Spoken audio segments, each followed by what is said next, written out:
Sir നമസ്കാരം. നമസ്കാരം. ഇന്നലെ VS അച്യുതാനന്ദൻ എന്ന കേരളത്തിൻ്റെ എക്കാലത്തെയും ആദർശധീരനായ കമ്മ്യൂണിസ്റ്റ് നേതാവിൻ്റെ 1-ാം ചരമ ദിനമായിരുന്നു. കേരളം കണ്ട ഏറ്റവും നല്ല മുഖ്യമന്ത്രി ആയിരുന്നോ VS എന്ന് ചോദിച്ചാൽ പലർക്കും പല അഭിപ്രായമായിരിക്കും. എന്നാൽ കേരളം കണ്ട ഏറ്റവും നല്ല പ്രതിപക്ഷ നേതാവ് ആരായിരുന്നു എന്ന് ചോദിച്ചാൽ എല്ലാവരും തർക്കമില്ലാതെ ഉത്തരം പറയും, അത് VS അച്യുതാനന്ദൻ തന്നെയായിരുന്നു എന്നുള്ളത്. ഏറ്റവും നല്ല കമ്മ്യൂണിസ്റ്റ് നേതാവ് പറഞ്ഞു വെച്ചാൽ ഇതേ ഉത്തരം കിട്ടും. തീർച്ചയായും.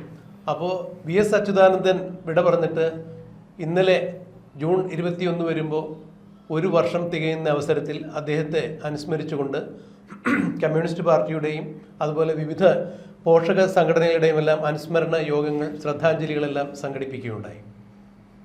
VS അച്യുതാനന്ദൻ്റെ ആലപ്പുഴയിലുള്ള വേലിക്കകത്ത് എന്ന സ്വന്തം വീട്ടിൽ അദ്ദേഹത്തിൻ്റെ അർദ്ധകായ പ്രതിമ അനാച്ഛാദനം ചെയ്തുകൊണ്ടാണ് അദ്ദേഹത്തിൻ്റെ ഭാര്യയും മകനുമെല്ലാം VSൻ്റെ സ്മരണ പുതുക്കിയത്. പിണറായി വിജയൻ സർക്കാർ 2 വട്ടം കേരളം ഭരിച്ചിട്ടും 10 വർഷം കേരളം ഭരിച്ചിട്ടും VS അച്യുതാനന്ദന് സമുചിതമായ ഒരു സ്മാരകം ഉണ്ടാക്കും എന്നുള്ളതാണ് പറഞ്ഞിരുന്നത്. VS വിട പറഞ്ഞിട്ട് 1 വർഷമാകുന്നുള്ളൂ എങ്കിലും അദ്ദേഹത്തിന് തിരുവനന്തപുരത്തും അതുപോലെ തന്നെ പുന്നപ്ര വയലാർ വലിയ ചുടുകാടിനോട് അടുത്ത് അദ്ദേഹത്തിന് ഉചിതമായ സ്മാരകം ഉണ്ടാക്കും എന്ന് തന്നെയാണ് പറഞ്ഞത്. എന്നാൽ ഈ 1-ാം ചരമവാർഷികമായിട്ടും അതേക്കുറിച്ച് കൂടിയാലോചനകൾ നടന്നു എന്നുള്ളതല്ലാതെ ഒരു കാരണവശാലും സ്മാരകം ഉയർന്നില്ല. അതിനുള്ള കൃത്യമായ ഒരു മറുപടി കൂടി തന്നെയായിരുന്നു VSൻ്റെ കുടുംബത്തിൻ്റെ ഭാഗത്തു നിന്നും ഉണ്ടായത്.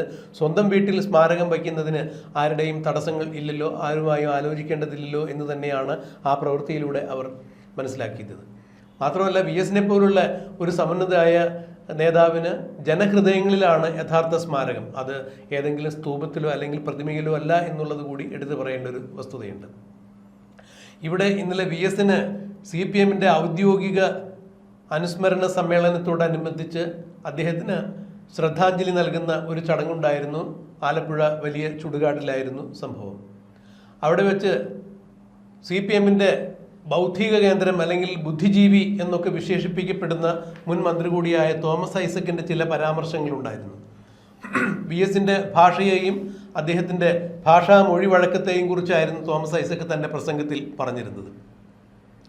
എന്നാൽ തോമസ് ഐസക്ക് പറഞ്ഞത് VS കർഷകരുടെയും കൂലിത്തൊഴിലാളികളുടെയും എല്ലാം എല്ലാ കാലത്തും സഖാവായിരുന്നു, അവർക്കിടയിൽ പ്രവർത്തിച്ച ആളായിരുന്നു. അതുകൊണ്ട് തന്നെ അവരുടെ ഭാഷയും വായ്മൊഴി വഴക്കവുമെല്ലാം VSന് നല്ലതുപോലെ അറിയാമായിരുന്നു.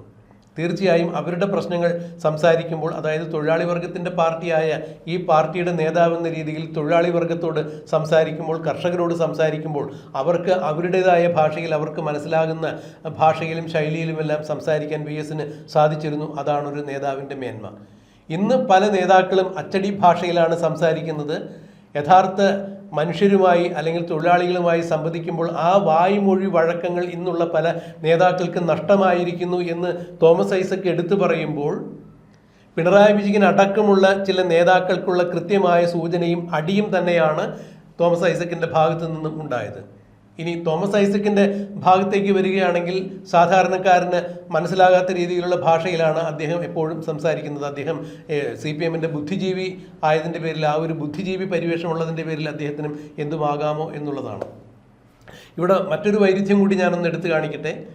VS അച്യുതാനന്ദൻ്റെ കാലത്ത് അന്ന് സാമുദായികമായി വർഗീയമായി പാർട്ടിയെ ഭിന്നിപ്പിക്കുവാൻ ഒരിക്കലും ആരെയും അനുവദിച്ചിരുന്നില്ല. ഒരു സാമുദായിക നേതാവിനെയും അത്തരത്തിൽ അനുവദിച്ചിരുന്നില്ല. ചില സാമുദായിക നേതാക്കന്മാരുടെ വീടിന് മുന്നിൽ മൈക്ക് വെച്ച് കെട്ടിപ്പോലും വെല്ലുവിളിക്കുന്ന തരത്തിലുള്ള പ്രതിഷേധ പ്രകടനങ്ങൾ VSൻ്റെ ഭാഗത്തു നിന്ന് ഉണ്ടായിട്ടുണ്ട് എന്നാണ് തോമസ് ഐസക്ക് പറഞ്ഞത്. അതും പിണറായി വിജയൻ എന്ന നേതാവിൻ്റെ ശിരസ് പിളർത്തുന്ന രീതിയിലുള്ള ഒരു താടനം തന്നെയായിരുന്നു. ശബരിമല വിഷയവുമായി ബന്ധപ്പെട്ട് പമ്പയിൽ ആഗോള അയ്യപ്പ സംഗമം നടത്തുമ്പോൾ പിണറായി വിജയനും SNDP യോഗം ജനറൽ സെക്രട്ടറിയായ ശ്രീ വെള്ളാപ്പള്ളി നടേശനും നവവധൂവരന്മാരെ പോലെയാണ് കൈയോട് കൈ ചേർത്ത് പിടിച്ചുകൊണ്ട് മെയ്യോട് മെയ്യൊരുമി അന്ന് ആഗോള അയ്യപ്പ സംഗമ വേദിയിലേക്ക് നടന്നു കയറുന്ന കാഴ്ച കേരളം കണ്ടത്.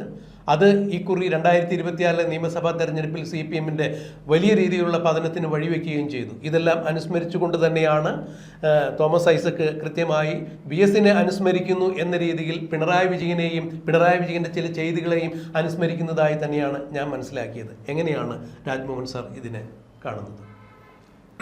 ചില വസ്തുക്കൾ അല്ലെ ചില വസ്തുതകൾ നമ്മൾ എത്ര മറക്കണമെന്ന് വിചാരിക്കുന്നോ, എത്ര മൂടി വയ്ക്കണമെന്ന് വിചാരിക്കുന്നോ, അത്രയ്ക്കും ശക്തമായി അതിൻ്റെ സാന്നിധ്യം അത് വിളിച്ചു പറഞ്ഞുകൊണ്ടേയിരിക്കും.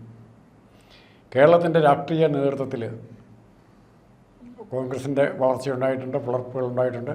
CPM-ലെ കമ്മ്യൂണിസ്റ്റ് പാർട്ടി CPI ആയിട്ട് CPM-ആയിട്ട് പിളർപ്പുണ്ടായിട്ടുണ്ട്. അതിനും MP രാഘവൻ്റെ പിളർപ്പുണ്ടായിട്ടുണ്ട്. അതിനേക്കാൾ കൂടുതൽ ജനങ്ങൾക്ക് താല്പര്യമുള്ള ഒരു നേതാവായിരുന്നു VS എന്ന് ഒറ്റവാക്കി പറയുമ്പം, അതായത് ഏറ്റവും ശിലാരൂപത്തിൽ തന്നെയുള്ള പാറക്കെട്ടുകൾ കൊണ്ട് തന്നെ പാറക്കെട്ട് അടിത്തറയായി പണിത് ഉയർത്തിയിരിക്കുന്ന കമ്മ്യൂണിസ്റ്റ് പാർട്ടി അച്ചടക്കം അതിൻ്റെ ഏറ്റവും പരമപ്രധാനമായ കാര്യങ്ങൾ കരുതുമ്പോൾ VS അച്യുതാനന്ദന് ഒരു പ്രാവശ്യം മത്സരിക്കാനുള്ള സീറ്റ് നിഷേധിച്ചു. കാരണങ്ങളൊന്നുമില്ല, പ്രായം കൂടി, അല്ലെ അദ്ദേഹത്തിന് മേലാതായി, അദ്ദേഹത്തോടെ മാറി നിൽക്കട്ടെ എന്നുള്ള തീരുമാനം. കർമ്മശേഷി കുറഞ്ഞു. കർമ്മശേഷി കുറഞ്ഞു, മാറി നിൽക്കട്ടെ എന്നുള്ള തീരുമാനം സ്റ്റേറ്റ് കമ്മിറ്റിയും സെൻട്രൽ കമ്മിറ്റിയും പോളിറ്റ് ബ്യൂറോയും ഒക്കെ എടുക്കുകയാണ്. പക്ഷേ കാസർഗോഡ് ഓട്ടോറിക്ഷ സ്റ്റാൻഡിൽ 8-10 ഓട്ടോറിക്ഷക്കാരെ വിളിക്ക് മുദ്രാവാക്യമുണ്ട്, കണ്ണേ കേരള VS, ഞങ്ങളുടെ നെഞ്ചിലെ തീയാണ്. ആ VS-നെ മാറ്റി നിർത്താൻ പറ്റില്ല എന്ന് പറഞ്ഞ് കാസർഗോഡ് തുടങ്ങിയ ഏതാനും ഓട്ടോറിക്ഷക്കാരുടെ മുദ്രാവാക്യങ്ങളുടെ ശബ്ദം അങ്ങ് തിരുവനന്തപുരത്ത് സെക്രട്ടേറിയറ്റിൽ AKI സെൻറ്ററിൽ അവസാനം ഡൽഹിയിൽ പോളിറ്റ് ബ്യൂറോയുടെ കാതുകളിൽ വരെ എത്തി. പ്രകമ്പനം കൊള്ളിക്കുന്ന മുദ്രാവാക്യം പോളിറ്റ് ബ്യൂറോയ്ക്ക്, അതായത് ഇങ്ങർക്ക് വേണ്ടി, പിണറായി വിജയന് വേണ്ടി എന്തും ചെയ്യാൻ തയ്യാറുള്ള പോളിറ്റ് ബ്യൂറോ ആരൊക്കെയായിരുന്നു എന്ന് പ്രകാശ് കാരട്ട്, രാമേന്ദ്രപിള്ള തുടങ്ങിയ ഇങ്ങരുടെ യെച്ചൂരി ഇദ്ദേഹത്തിൻ്റെ ആ രീതിയിൽ നിൽക്കുന്ന ആളല്ലായിരുന്നു, VS-ന്റെ അനുഭവങ്ങളായിരുന്നു. പക്ഷേ പിണറായിക്ക് വേണ്ടി എന്തും ചെയ്യാൻ തയ്യാറുള്ള മറ്റേ പ്രകാശ് കാരട്ടും രാമേന്ദ്രപിള്ളയൊക്കെ ഉണ്ട് അവിടെ. അവരുടെ സാന്നിധ്യത്തിലാണ് ഈ ഇങ്ങനെ ശിരച്ഛേദം ചെയ്യാൻ, അല്ലെങ്കിൽ ഇപ്പോഴത്തെ അവരുടെ മറ്റൊരു ബുദ്ധിജീവിയായ സ്വരാജിൻ്റെ ഭാഷയിൽ പറഞ്ഞാൽ ക്യാപിറ്റൽ പണിഷ്മെൻറ്റ് കൊടുക്കാൻ തീരുമാനിച്ച് ഇറക്കി വിട്ട ഒരു കമ്മ്യൂണിസ്റ്റ് നേതാവിനെ തിരിച്ച് വിളിച്ചുകൊണ്ടുവന്ന് മത്സരിപ്പിച്ച് മുഖ്യമന്ത്രിയാക്കേണ്ട ജനപിന്തുണ, അത് പാർട്ടിയുടെ സപ്പോർട്ടാണെന്ന് പറയുക. അത്രയും ജനകീയനായൊരു നേതാവ് CPM-ൽ വേറെ ഉണ്ടായിരുന്നു. ആ വിഷയം ഇപ്പോഴാണ് തോമസ് ഐസക് അംഗീകരിക്കുന്നത്. മൊഴിവഴക്കം, അതായത് ഇങ്ങനെ പറയുന്നത് മനസ്സിലാക്കാനായിട്ട് VS അച്യുതാനന്ദൻ പറയുന്ന കാര്യം മനസ്സിലാക്കാൻ നമ്മൾ ഡിക്ഷണറി തേടി പോകേണ്ട ആവശ്യമില്ല, ഏതെങ്കിലും ഗുരുക്കന്മാരോട് ചോദിക്കേണ്ട ആവശ്യമില്ല. എനിക്കും നിങ്ങൾക്കും മനസ്സിലാകുന്ന ഭാഷയിൽ പ്രയോഗം വിവരിക്കുന്നതിന് വേണ്ടി കോടതിയിൽ സംസ്കൃത പണ്ഡിതന്മാരെ കൊണ്ടുപോകേണ്ടി വന്നിട്ടില്ല. അപ്പോൾ എനിക്കും നിങ്ങൾക്കും മനസ്സിലാകുന്ന രീതിയിൽ മനസ്സോട് അല്ലെങ്കിൽ ഹൃദയത്തോട് പറയുന്നൊരു ഭാഷ VS ഡെവലപ്പ് ചെയ്തു. ചിലർക്കത് അരോചകമായിട്ട് തോന്നാം, ആദ്യമൊക്കെ അരോചകമായി തോന്നിയെങ്കിൽ പോലും ആ ഭാഷ കേരളത്തിലെ ജനങ്ങൾക്ക് മനസ്സിലായി. അല്ല, നീട്ടിയും കുറുക്കിയുള്ള ശൈലി ജനങ്ങൾക്ക് വളരെ ഇഷ്ടമായിരുന്നു. അതിന് അന്ന് നീട്ടിയും കുറുക്കി പറയാനുള്ള കാരണം കൂടുതൽ കേൾക്കാൻ വന്നവർ മുഴുവൻ ഒരു കാലത്ത് VS-ന്റെ ശ്രോതാക്കൾ എന്ന് പറയുന്ന എഴുത്തും വായനയും അറിയത്തില്ലാത്ത നിരക്ഷര കുട്ടികളായിരുന്നു. അവർക്ക് മനസ്സിലാക്കാൻ വേണ്ടി വിശദീകരിച്ച് പറയേണ്ടി വരും. ആ സ്വഭാവം പിന്നീടുള്ള പ്രസംഗത്തിൽ നിന്നത് ശൈലിയായിട്ട് മാറി. ഇനി തോമസ് ഐസക് ഇത് പറയുമ്പം തോമസ് ഐസക് ഒറ്റയ്ക്കല്ല ഇത് പറഞ്ഞിരിക്കുന്നത്. തോമസ് ഐസക്കിൻ്റെ ഒരു നാവിൽ നിന്ന് മാത്രമായിരിക്കില്ല ഇത് വരുന്നത്. ഇപ്പോൾ പലരുടെ മനസ്സിലും വന്നിട്ടുണ്ട്, അത് പലരുടെ നാവുകളിൽ. ഈ അടുത്ത കാലത്തായി CPM-നകത്ത് രൂപം കൊണ്ടൊരു അച്യുതണ്ടിൻ്റെ ഒരു ശക്തി അതിന് പുറകിലുണ്ടോ എന്നുള്ളത് സംശയിക്കേണ്ടിയിരിക്കുന്നു. അല്ല, ആലപ്പുഴ ജില്ലയിൽ സ്ഥിതി ആലോചിച്ചാൽ മതിയല്ലോ. സുധാകരനോടെ ജയിച്ചു, ഐസക്കിന് മത്സരിക്കാനുള്ള അവസരം കിട്ടിയില്ല. എന്നാൽ പോലും സുധാകരന് ഐസക്ക് തുടങ്ങിയ വേറെ പ്രഗത്ഭരായ വേറെ നേതൃത്വം അവിടെ ഉണ്ടായി വരികയാണ്. അത് നാളെ CPM-ന്റെ വളർച്ചയോ തകർച്ചയോ ഏത് തരത്തിലേക്ക് വേണം നയിക്കാം.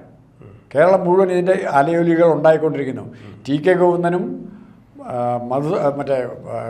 കുഞ്ഞുകൃഷ്ണനൊക്കെ ഉണ്ടാക്കി വിട്ടിരിക്കുന്ന, തുറന്നു വിട്ടിരിക്കുന്ന ഈ ഭൂതത്തെ പിടിച്ചു കെട്ടാൻ ഇവർക്കാർക്കും പറ്റില്ല.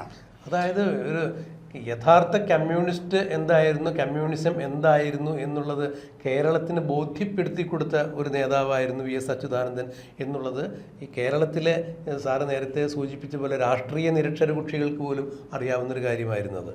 കാരണം അദ്ദേഹത്തിൻ്റെ ജീവിതം തന്നെയായിരുന്നു അദ്ദേഹത്തെ അടയാളപ്പെടുത്തിയത്. അതുകൊണ്ട് തന്നെയാണ് നമ്മൾ ഈ വാർത്തയുടെ ആമുഖത്തിൽ പറഞ്ഞത് VS-നെ സംബന്ധിച്ചിടത്തോളം സ്മാരകം എന്ന് പറഞ്ഞാൽ അദ്ദേഹം ജീവിക്കുന്ന ജനഹൃദയങ്ങൾ തന്നെയാണ് അദ്ദേഹത്തിൻ്റെ യഥാർത്ഥ സ്മാരകം. പക്ഷേ VS-നെതിരെ ഉണ്ടായ ചില കടന്നുകയറ്റങ്ങൾ അല്ലെങ്കിൽ VS-നെ ഒതുക്കാൻ വേണ്ടി ചില വായ്മൊഴി വഴക്കങ്ങളെല്ലാം നമ്മൾ പല വേദിയിലും പലപ്പോഴും കേട്ടിട്ടുണ്ടായിരുന്നു. ആ വായ്മൊഴി വഴക്കത്തിനെതിരെ തന്നെയാണ് ഇപ്പോൾ തോമസ് ഐസക്കിൻ്റെ VS-ന്റെ വായ്മൊഴി വഴക്കത്ത് പ്രകീർത്തിച്ചുകൊണ്ട് ഇത്തരം പ്രസ്താവന പറയേണ്ടി വന്നു. അതെ, പറയേണ്ടി വന്നു എന്നുള്ളതാണ്. അല്ല, ഐസക്കിനോടും പെരുമാറുന്ന വലിയ വ്യത്യാസമൊന്നുമില്ല. ഐസക്ക് ചില കാര്യങ്ങളിൽ അഭിപ്രായം പറഞ്ഞു, ശരിയോ തെറ്റോ എന്നുള്ളതല്ല. പക്ഷേ ഐസക്കും ഇവരുടെ ചുവട്ടുപടി നിൽക്കുകയില്ല. അല്ലെങ്കിൽ റിയാസിനേക്കാൾ മുകളിൽ ഔന്നത്യമുള്ള ഏതെങ്കിലും മേഖലയിൽ ഔന്നത്യമുള്ള ആരും ജനപിന്തുണയിലോ ബുദ്ധിപരമായ പാർട്ടിയുടെ നയപരിപാടികൾ വിശദീകരിക്കുന്നതിലോ ഉള്ള ആരും യാതൊരു കാരണവശാലും വരാൻ പാടില്ല. അല്ല, അത് സാറിന് ഏറ്റവും വലിയ ഉദാഹരണം ഒന്നാം പിണറായി വിജയൻ സർക്കാരിൻ്റെ കാലത്തിന് ശേഷം രണ്ടാം പിണറായി വിജയൻ സർക്കാർ അധികാരത്തിൽ വരുന്നതിന് മുമ്പ് തന്നെ തോമസ് ഐസക്ക് അതുപോലുള്ള ജി സുധാകരൻ പോലുള്ള P K Shrimati, K K Shailaja പോലുള്ള ആളുകളെല്ലാവരും വെട്ടി നിർത്തുന്ന കാഴ്ച നമ്മൾ കണ്ടല്ലോ. അതിൽ ആദ്യത്തെ പടി VS അച്യുതാനന്ദൻ തന്നെയായിരുന്നു. അച്യുതാനന്ദനെ വെട്ടി നിർത്താൻ പോയതാണ് പിണറായി വിജയൻ ഇന്ന് ഈ ഗതി വന്നത്. അതുകൂടെ ഓർക്കണം. ഇന്ന് പിണറായി വിജയൻ അനുഭവിക്കുന്ന എല്ലാ ദുരിതങ്ങൾക്കും കാരണം കേരളത്തെ സംബന്ധിച്ചിടത്തോളം ഇന്ന് VSനെ പോലുള്ള ആളുകളുടെ അല്ലെങ്കിൽ VSനെ പോലുള്ള യഥാർത്ഥ കമ്മ്യൂണിസ്റ്റുകാരുടെ അഭാവം ഇന്ന് കേരളത്തിലുണ്ട്. ഇന്ന് VS ഉണ്ടായിരുന്നെങ്കിലും അദ്ദേഹം ഈ പറഞ്ഞ പോലെ വയ്യാത്തൊരവസ്ഥയിൽ തന്നെയായിരുന്നു. പക്ഷേ അത്രത്തോളം കർമ്മശേഷിയുള്ള, അതാണ് VSനെ പോലെ എന്ന് ഉദ്ദേശിച്ചത്, അത്രത്തോളം കർമ്മശേഷിയുള്ള കമ്മ്യൂണിസത്തിൽ അടിയുറച്ച് വിശ്വസിക്കുന്ന, നിലപാടുകളിൽ വെള്ളം ചേർക്കാത്ത, പറയുന്ന കാര്യങ്ങൾ ചെയ്യുന്ന കാര്യങ്ങൾ വിളിച്ചു പറയാനും തൻ്റെ ഇടം കാണിക്കുന്ന, ഒരാളുടെ അടുത്ത് ഒരു രീതിയിലും മറ്റൊരാളുടെ അടുത്ത് വേറെ രീതിയിലും പറയാത്തൊരു നേതാവെന്നൊരു പ്രതിച്ഛായ VSനുണ്ട്. അതാണ് കേരളത്തിലെ ജനങ്ങൾ ആഗ്രഹിച്ചത്. അതുകൊണ്ട് തന്നെ എനിക്ക് തോന്നുന്നു ഇത്രത്തോളം പ്രതിപക്ഷ നേതൃസ്ഥാനത്തിരുന്നപ്പോൾ ഇത്രയും വിഷയങ്ങൾ, സംഭവബഹുലമായ വിഷയങ്ങൾ ഉയർത്തി കാണിച്ചുകൊണ്ട് മുന്നോട്ട് വന്ന മറ്റൊരു പ്രതിപക്ഷ നേതാവുണ്ടോ എന്നുള്ളത് സംശയം തന്നെയാണ്. മുഖ്യമന്ത്രി എന്ന രീതിയിൽ അദ്ദേഹത്തിന് പരിമിതികളുണ്ടായിരുന്നു. ആഭ്യന്തര വകുപ്പ് മന്ത്രി സ്ഥാനം, ആഭ്യന്തര വകുപ്പ് തന്നെ ആദ്യം മുഖ്യമന്ത്രിയിൽ നിന്ന് പിടിച്ചു പറിച്ചു. പിന്നീട് മുഖ്യമന്ത്രിയുടെ ഓഫീസിൽ വെച്ചിരുന്ന ആളുകളെല്ലാവരും പാർട്ടി ഓഫീസിലേക്ക്, മുഖ്യമന്ത്രിയുടെ ഓഫീസിലെ നയപരമായ കാര്യങ്ങൾ അറിയിക്കുകയും പാർട്ടി ഓഫീസിൽ നിന്ന് കൊടുക്കുന്ന തിട്ടൂരമനുസരിച്ച് മാത്രം മുഖ്യമന്ത്രിക്ക് പ്രവർത്തിക്കേണ്ട ഒരു ചട്ടക്കൂടിൽ VS അച്യുതാനന്ദൻ തളയ്ക്കപ്പെട്ടു എന്നുള്ളത് തന്നെയാണ് മനസ്സിലാക്കുന്നത്. അതുകൊണ്ട് തന്നെ മുഖ്യമന്ത്രി എന്ന രീതിയിൽ അദ്ദേഹത്തിന് വളരെ പരിമിതികൾ ഉണ്ടായിരുന്നു എന്നാണ് കേരളം കണ്ടറിഞ്ഞത്. പിന്നെ അച്യുതാനന്ദൻ്റെ കാര്യത്തിൽ നമ്മൾ കൊടുത്താൽ കൊല്ലത്തും കിട്ടുമെന്ന് പറയുന്നത് പോലെ അച്യുതാനന്ദനെ കാലുവാരി അല്ലെങ്കിൽ ഇലക്ഷന് മാരാരിക്കുളത്ത് മത്സരിപ്പിച്ച് കാലുവാരി എതിർ സ്ഥാനാർത്ഥിക്ക് വോട്ട് ചെയ്യുന്നൊരു കൾച്ചർ, എതിർ സ്ഥാനാർത്ഥിക്ക് വോട്ട് ചെയ്താലും കുഴപ്പമില്ല, പാർട്ടിക്കാരെ വഞ്ചിച്ചിട്ടാണെങ്കിലും കുഴപ്പമില്ല എന്നൊരു കൾച്ചർ അച്യുതാനന്ദൻ ജയിക്കാൻ പാടില്ല. അതുകൊണ്ട് എതിർ BJPക്കാർക്കോ കോൺഗ്രസ്സുകാർക്കോ ആർക്ക് വേണേൽ വോട്ട് ചെയ്തു എന്നുള്ളൊരു കൾച്ചർ ഇവിടെ ഉണ്ടാക്കിയെടുത്തു. ആ കൾച്ചർ കമ്മ്യൂണിസ്റ്റ് പാർട്ടിക്കാർ സ്വീകരിച്ചതിൻ്റെ ലക്ഷണമാണ് പയ്യന്നൂർ മധുസൂദനും ഇവിടെ ശ്യാമളയും തോക്കാനുള്ള കാരണവും. അവിടുത്തെ സഹാക്കൾക്ക് ഒരു മടിയുണ്ടായില്ല. കമ്മ്യൂണിസ്റ്റ് വിരുദ്ധരായ ഇവരെ തോൽപ്പിക്കാൻ വേണ്ടി തങ്ങളുടെ വോട്ട് കമ്മ്യൂണിസ്റ്റ് വിരുദ്ധരായ, അത് മധുസൂദനാണെങ്കിലും മറ്റേ ശ്യാമളയാണെങ്കിലും അത് തന്നെയാണ് ഉദ്ദേശിച്ചത്. അതുകൊണ്ടാണ് അവിടെ TK ഗോവിന്ദന് തളിപ്പറമ്പിലും മറ്റേ കുഞ്ഞുകൃഷ്ണൻ പയ്യന്നൂരും ജയിക്കാൻ പറ്റുന്നത്. അതിപ്പോൾ സാറ് ചൂണ്ടിക്കാണിച്ചത് അത് ഈ TK ഗോവിന്ദൻ്റെ കാര്യത്തിലോ അല്ലെങ്കിൽ B കുഞ്ഞുകൃഷ്ണൻ്റെ കാര്യത്തിലോ G സുധാകരൻ്റെ കാര്യത്തിലോ മാത്രമല്ല സംഭവിച്ചെന്നുള്ളതാണ്. മൊത്തം കേരളത്തിലെ ഈ 140 മണ്ഡലങ്ങളിലും ഈ ഫാക്ടർ അലയടിച്ചിട്ടുണ്ടായിരുന്നു എന്നുള്ളത് വേണം. അത് കാണിച്ചു കൊടുത്തേ, മറിച്ച് വോട്ട് ചെയ്താൽ കുഴപ്പമില്ല, അച്ചടക്കലംഘനമല്ല എന്ന് കാണിച്ചു കൊടുത്ത പിണറായി തന്നെ. അതെ, അപ്പോൾ തീർച്ചയായും ആ ഒരു നയം വെച്ച് പിണറായിക്കിട്ട് തന്നെ ഒരു പണി കൊടുത്തു. ഇനി 3.0 ആവർത്തിച്ച് പിണറായി വിജയൻ കേരളത്തിൻ്റെ മുഖ്യമന്ത്രി കസേരയിൽ CPMൻ്റെ ബാനറിൽ ഇരിക്കേണ്ട എന്ന് CPMകാർ തന്നെയാണ് തീരുമാനിച്ചത്. അത് തന്നെയാണ് കണ്ടത്. അവിടെയാണ് നമ്മൾ VS അച്യുതാനന്ദനെ പോലുള്ള ആളുകളുടെ അഭാവം തിരിച്ചറിയുന്നതും.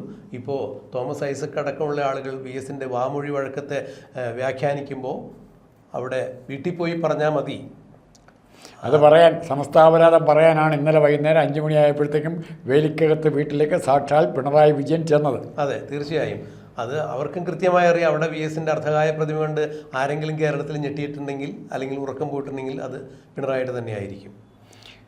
ഇപ്പോഴും പിണറായി ഈ ചതിയിലേക്കൊക്കെ വലിച്ചഴച്ചവരാരാന്ന് തിരിച്ചറിയാൻ പിണറായിക്ക് ഇതുവരെ പറ്റിയിട്ടില്ല. അതാണ് പ്രശ്നം. പിണറായി തന്നെ ചെയ്തതല്ല, അത്രയ്ക്ക് ബുദ്ധിയൊന്നും പിണറായിക്കില്ല. ആരാണ് പിണറായിയെ കൊണ്ട് ഈ കുട്ടിക്കുരക്കനെ കൊണ്ട് ഈ ചുടിയോറ് വാരിച്ചുകൊണ്ടിരുന്നതെന്ന് തിരിച്ചറിയുകയും അത് പാർട്ടിക്കാരോട് പറയുകയും വേണം. ശരിയാവുള്ളൂ. മറ്റൊരു കാര്യം കൂടി ഇപ്പം നമുക്ക് ഇതിൽ എടുത്തു പറയേണ്ട കാര്യമുണ്ട്. അതായത് ജീവിച്ചിരുന്ന VSനേക്കാൾ മരിച്ച VS വളരെ ശക്തനാണ്. ആ VSൻ്റെ ഓർമ്മ പോലും പിണറായി വിജയനെ ഭയപ്പെടുത്തുന്നു എന്ന് വേണം. കഴിഞ്ഞ ദിവസം ദേശാഭിമാനി മൺഡേ സപ്ലിമെൻ്റ് ആക്കി മാറ്റിയതിൻ്റെ പിറകിലുണ്ടായിരുന്ന ഒരു ചരിത്രം. അതായത് കള്ളൻ വിജയൻ ആ ആൾ ഞാൻ തന്നെയാണ് എന്ന തരത്തിലുള്ളൊരു ധാരണ. എന്തായാലും VS ഇപ്പോഴും പിണറായി വിജയനെ ഞെട്ടിക്കുന്നു. ആ കടലിരമ്പം ഇപ്പോഴും പിണറായി വിജയൻ്റെ ചെവിയിൽ ഭീതിയുടെ മുഴക്കമായി തന്നെ കേൾക്കുന്നു, ഇരമ്പുന്നു എന്ന് വേണം മനസ്സിലാക്കാൻ.